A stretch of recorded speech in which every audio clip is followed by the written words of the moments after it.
민수기 7장 1절로 11절 말씀 함께 읽겠습니다. 1절에 보니까 모세가 장막 세우기를 끝내고 그것에 기름을 발라 거룩히 구별하고 그 모든 기구와 제단과 그 모든 기물에 기름을 발라 거룩히 구별한 날에, 그렇게 말씀하죠. 자, 시기는 지금 민수기 7장에 들어와서 다시 앞쪽으로 잠깐 옮겨갑니다.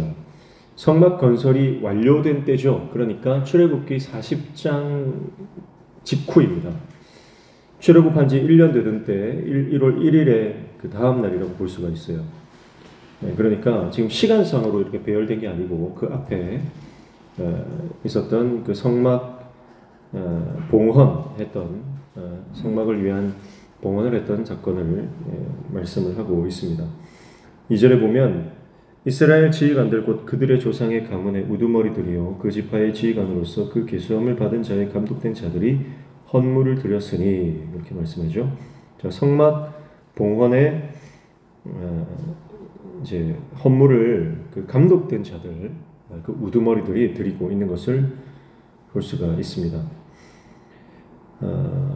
그래서 그들이 드린 예물은 3절이죠. 그들이 여호와께 드린 헌물은 덮개 있는 수레 6대와 소 12마리니 지휘관 2사람의 수레가 하나씩이요 지휘관 1사람의 소가 1마리씩이라 그것들을 장막 앞에 드린지라, 이렇게 말씀합니다. 자, 한 사람 12지파 지휘관들이 한 사람의 소 1마리씩 드렸어요. 그리고 2사람이 수레 하나씩을 드렸습니다. 그래서 덮개 있는 수레라고 했는데 이 덮개는 이제 실을 수 있는 짐차를 말하는 거예요. 그렇게 하나님 앞에 헌물, 예물을 드렸습니다. 그리고 4절에 보니까 4절부터 9절까지는 이 헌물을 레위인에게 배분하는 내용이 나와요. 그래서 게르손 자손은 수레 2대와 소 4마리를 배분합니다. 게르손 자손은 우리가 봤던 것처럼 그들은 이제 성소, 그 성막의 휘장들, 덮개들 이런 것들을 운반하는 책임을 가지고 있죠. 그래서 수레 2대를 배분을 하고요. 반면에 므라리 자손은 더 노동의 강도가 심하죠. 그리고 옮겨야 될 것들이 크고 무겁습니다. 그래서 기둥이나 널판이나 그 모든 부속품들을 이동해야 되기 때문에 그것을 운반할 수 있도록 수레 4대를 배분하고요. 그리고 소는 6마리를 8마리죠. 8마리를 배분을 합니다. 그리고 고앗 자손은 아무것도 주지 않아요. 왜냐하면 이들은 성막, 성소 안에 있는 기구들을 어깨에 매야 되기 때문에 뭐 이렇게 이동 수단이 필요하지 않아요. 이들은 직접 어깨 메고 가야 하기 때문에 그렇습니다. 이렇게 이제 헌물을 레위인들에게 배분하는 내용이 쭉 나오고요. 그리고 10절에서 12절은 제단 봉헌 예물에 대해서 말하는 거예요. 제단 봉헌 예물. 이것은 성막 봉헌 예물이 아니고 제단에 드리는 봉헌 예물입니다. 이것은 하루에 한 지파씩 드립니다. 그래서 총 12일 동안에 드리게 되는 겁니다. 그래서 오늘 말씀을 보면요, 각 지파별로 동일한 성막 봉헌 예물 드립니다. 동일하게 균등하게 한 지파 감독관들이 한 마리씩, 그리고 그러니까 0.5대, 수레는 0.5대씩 그렇게 드리는 것을 볼 수가 있습니다. 그런데 이것은요, 하나님이 명령하신 부분이 나오질 않아요. 다른 모든 예물이나 하나님께 드리는 것에 대해서는 하나님이 규정, 법을 세우거든요. 그래서 그 법대로 드리는데 이 성막 봉헌 예물은 하나님의 명령이 등장하지 않는 걸 봐서 각 지파의 리더들이 자발적으로 결정하여 드린 것으로 보여집니다. 그러니까 이제 성막을 다 건축을 하고 하나님 앞에 봉헌식을 했잖아요. 낙성식을 했잖아요. 근데 이제 리더들이 의논을 하는 거예요. 이제 이거를 이제 계속 조립하고 분해하고 이동하고 이걸 계속 반복해야 되는데 이거 이제 운반 수단이 필요하다는 거예요. 그걸 이제 의논을 했던 것 같아요. 그래서 그러면 우리가 소 1마리씩 그리고 수레도 지파당, 두 지파당 한 대씩 이렇게 드리자, 그렇게 결정을 했던 것 같습니다. 각 지파의 리더들이 자발적으로 결정하여 드린 예물이죠. 성막 이동을 위해서 필요한 운반 수단을 의논해서 각 지파와 균등하고 공평하게 드리는 것입니다. 자, 리더들의 어쩌면 책임이라고 볼 수 있어요. 리더들이 그리고 솔선수범해서 앞서서 자신들이 헌신하는 모습을 보이는 것이다, 이렇게 볼 수가 있겠죠. 자, 그리고 이 운반용 수레와 소는 이제 분배를 하게 하는데요. 하나님께서 그것을 하나님께서 받으시고 이제 레위인들에게 각 자손대로 분배를 하게 하시는데 모세가 분배를 하죠.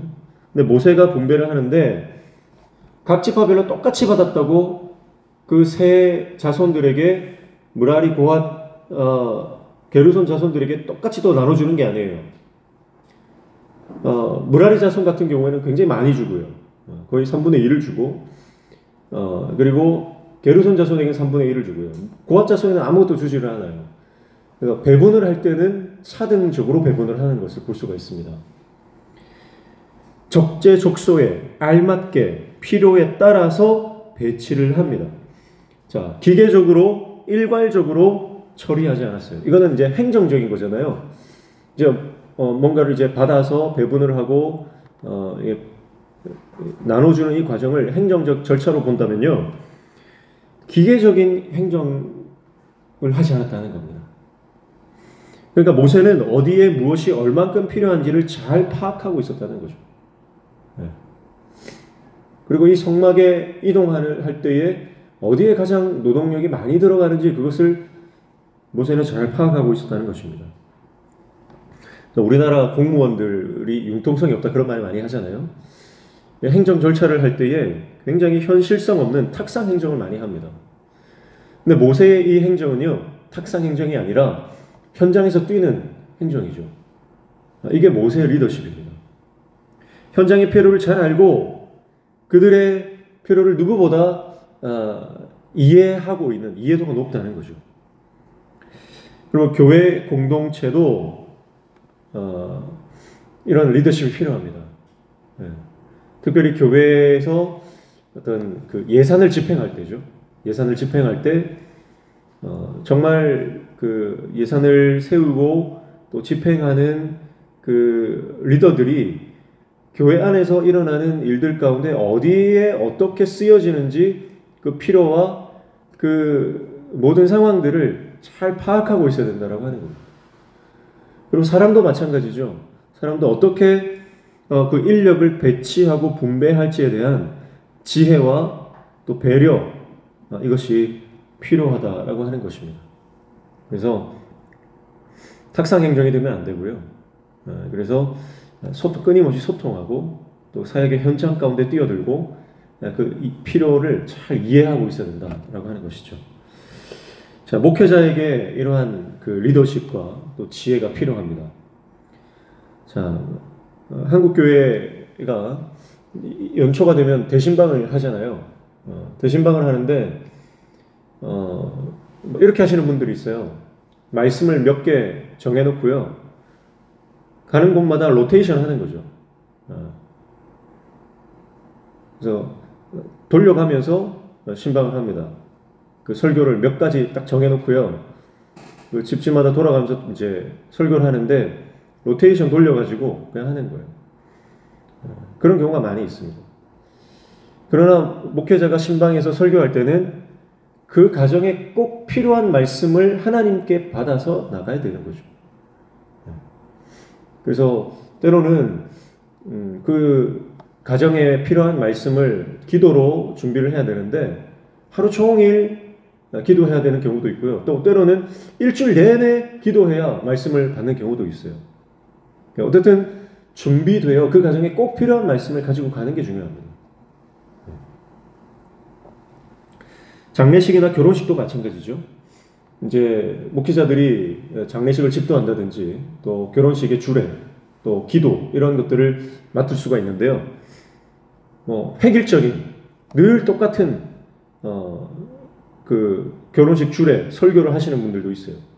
항상 똑같습니다. 장례식도요. 장례식마다 그 말씀이나 그 상황과 그 가정과 그 형편에 맞는 그 어떤 말씀들을 준비해서 나가야 되는데 그냥 똑같은 그냥 본문 정해놓고 그냥 기계적으로 하시는 분들도 있더라고요.